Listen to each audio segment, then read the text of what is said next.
Salam alaikum shabab. Alors, on va entamer la dernière unité intitulée Les phénomènes géologiques accompagnant la formation des chaînes de montagnes et leurs relations avec la tectonique des plaques. Alors, bien sûr, on va commencer par un rappel sur la structure du globe terrestre. Alors, comme vous voyez sur l'image ici, le globe terrestre il est formé de plusieurs couches. Alors, à l'intérieur, on trouve la graine, ou bien le noyau interne, qui est entouré du noyau externe. Et le noyau externe à son tour, il est entouré par une couche du manteau. Bien sûr, il y a le manteau inférieur, le manteau supérieur, c'est ce qu'on va voir après. Et il y a une mince couche externe qu'on appelle la croûte terrestre.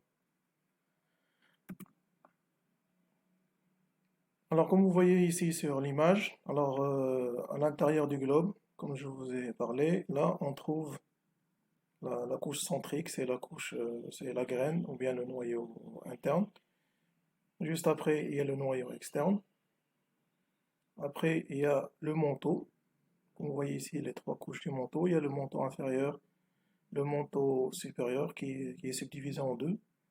Il y a ce qu'on appelle la sténosphère et le manteau supérieur qui est rigide. La sténosphère ici, elle est liquide. D'accord? Il est conçu d'une matière ductile. Après, ici, on trouve la croûte terrestre, elle est subdivisée en deux. Il y a la croûte continentale. Il y a la croûte aussi, la croûte océanique. D'accord? Alors, ici, croûte océanique plus le manteau supérieur, on appelle ça la lithosphère.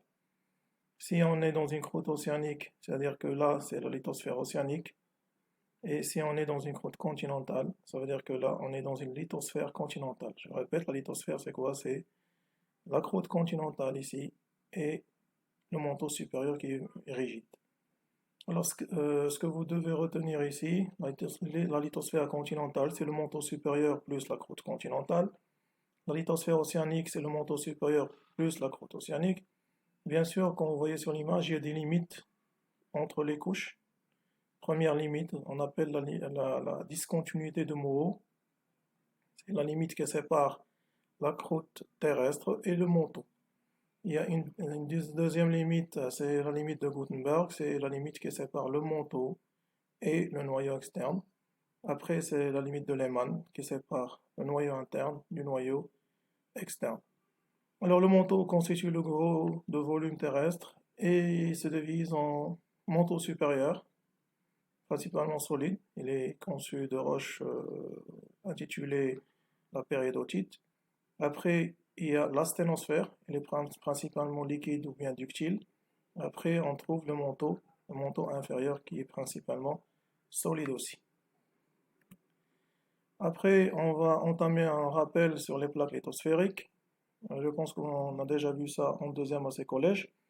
Alors les plaques lithosphériques qu'on voyait sur l'image, il y a des plaques océano-continentales, comme exemple la plaque africaine, elle est conçue du continent africain et de la croûte océanique africaine ici. Alors comme ici sur l'image, entre la plaque africaine et la plaque sud-américaine, il y a des limites, ce qu'on appelle les limites de plaques. D'accord? Alors ici, je vous ai mis la définition. La plaque lithosphérique, c'est une portion, pardon, la plaque lithosphérique, c'est une portion de lithosphère rigide délimitée par des frontières ayant une activité sismique et volcanique importante. Elle peut être totalement océanique ou comporter à la fois une partie continentale et une partie océanique. Alors comme ici, la plaque africaine, elle contient une partie continentale et une partie océanique.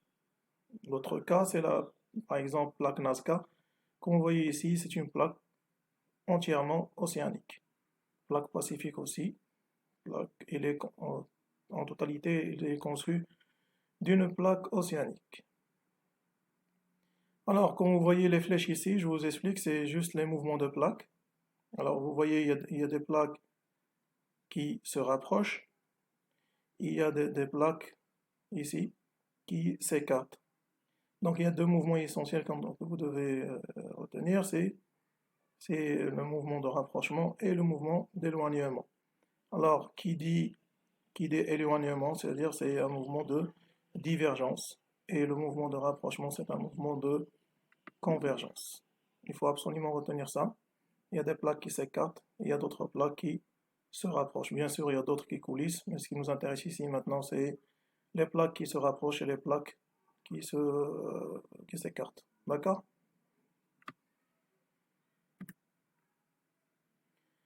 Bien. Alors, les limites des plaques, c'est un petit rappel aussi. Alors, au niveau des zones de divergence, c'est-à-dire au niveau des zones d'éloignement, on a toujours ce qu'on appelle la dorsale océanique.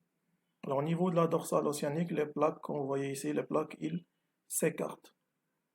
Et on a aussi une autre limite, c'est les limites de convergence, c'est les zones de subduction. Au niveau des zones de subduction, les plaques se rapprochent. D'accord? On va essayer de voir ça de plus en détail au niveau du cours. Alors, au niveau des dorsales océaniques, du plancher océanique, les plaques s'écartent et l'océan s'élargit. Au niveau des fosses océaniques, les plaques se rapprochent. Il y a subduction de la lithosphère océanique qui disparaît et s'enfonce sous la lithosphère continentale. Alors, c'était juste un petit rappel. Alors, on va essayer d'entamer le cours, la vidéo prochaine, Inch'Allah.